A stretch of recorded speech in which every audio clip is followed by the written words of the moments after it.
Welcome to the first annual Philadelphia Poison Ivy Conference and Poison Ivy Pool, done on March 28, 2013. I'm Charlotte Kidd.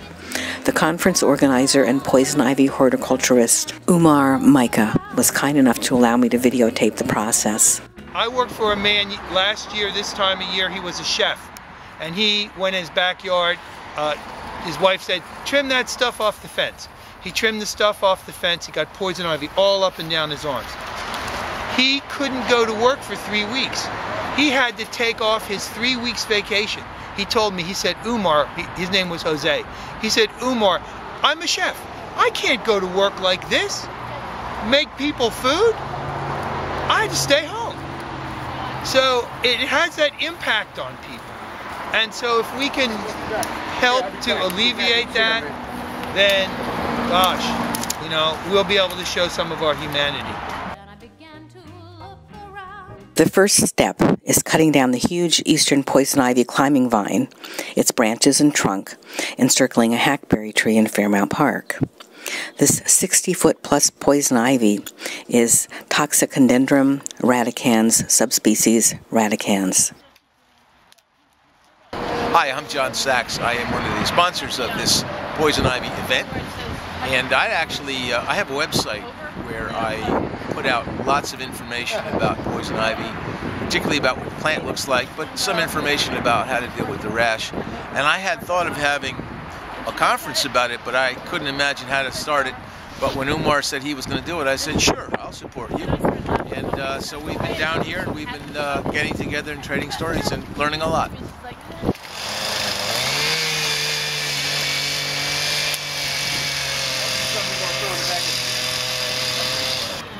Oh, okay, I get you. So you have to pull that stuff out of the tree. Yeah, otherwise we wouldn't do it. Right, you wouldn't know how much it weighs. Yeah, so I mean, we're not. Oh, this is a small one. Yeah. Are you kidding? Oh yeah, absolutely. And you know, a lot of people don't realize you can get poison ivy in the wintertime. Yeah. But then urushiol never goes bad. What are these blue jackets that you have on, Umar and John? Oh, that's just poison ivy, against poison ivy. Oh, okay. What kind of a jacket is it? Is it? Yeah, Tyvek. Tyvek. T-Y-V-E-K. Hazmat guys wear them. We wear them. Well, good luck. Okay, thanks, Mike. Nice to meet you. Poison ivy, let me know. All right.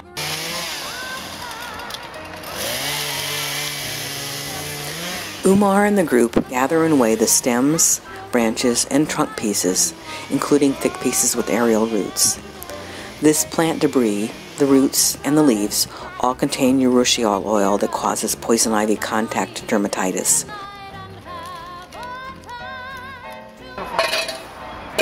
$407? $443. $443.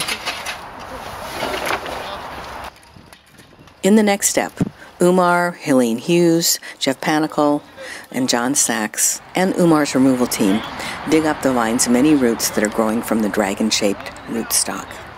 Why do just the words poison ivy make us cringe? 7 or 8 out of 10 of us have gotten or will get the poison ivy rash. Unfortunately, just because we can't see it doesn't mean we can't get poison ivy. We can get the poison ivy rash all year round. Urushiol remains active in the plant parts. Even if the plant is dormant, it's also active in the dead tissue, the leaves, the roots, the twigs, the vines, the branches. For Umar, excavating the poison ivy roots is a study in how the poison ivy has grown. So we're trying to determine if it's one plant or two. Mm-hmm. We're kind of getting to this answer. They traced poison ivy roots attached to a thick branch growing up the hackberry.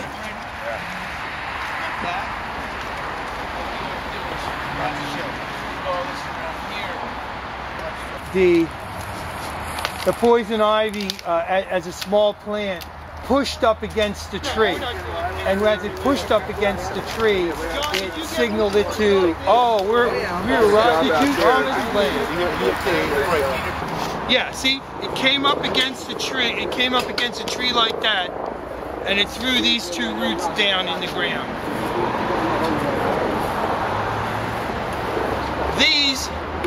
these should be the same age as this. If we, maybe we'll save this piece. John, remember runner race up? Yeah. When that thing pushed up against the wall and threw out the two roots? Oh, isn't it, it's like, it's poetic. What we're looking at is the physiology of this huge piece is the same as we observed in a piece that was just days old. We did a study, a 2-year study, and there's a poison ivy pushing up against a tree. And as it pushed up against the tree, it sent down two anchor roots, and that's what this piece did. That's okay. That's 50 pounds, right? Here you go. Whoa, baby! How much?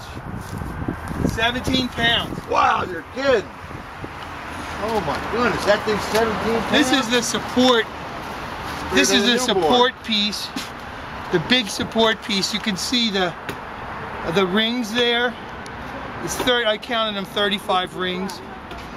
And you can see where there's a fungus.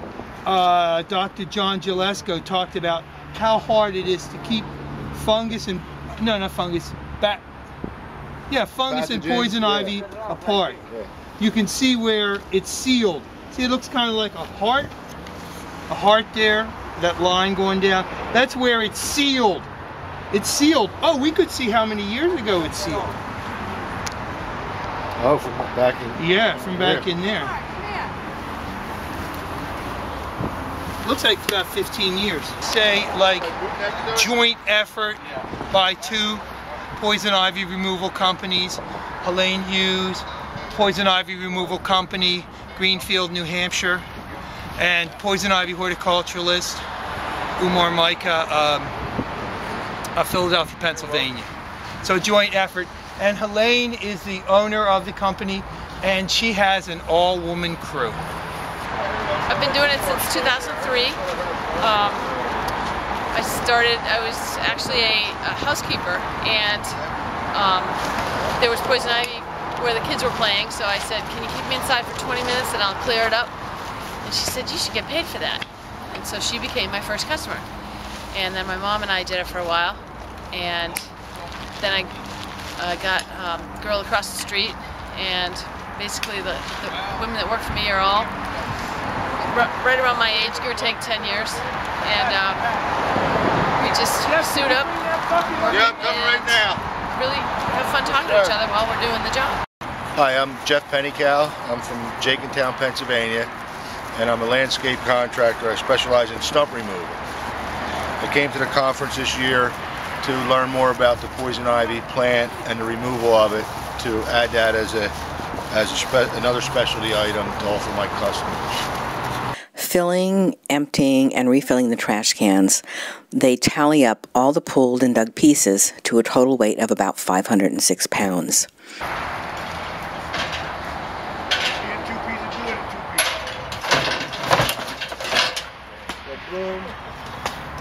Urushiol has no mercy.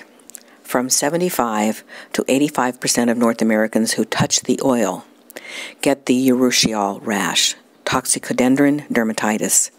If you've been affected, or you know someone who has been, you realize how medically serious this rash can be. With that in mind, Helene and Jeff very carefully remove and dispose of their hazmat suits, their gloves, their protective booties. They wash any exposed skin and rinse thoroughly with cold water. In short, our takeaway message is, be aware of poison ivy, dead or alive. Protect the skin from contact with any poison ivy plant part. Carefully wash face, hands, and any body part that may have touched the poison ivy.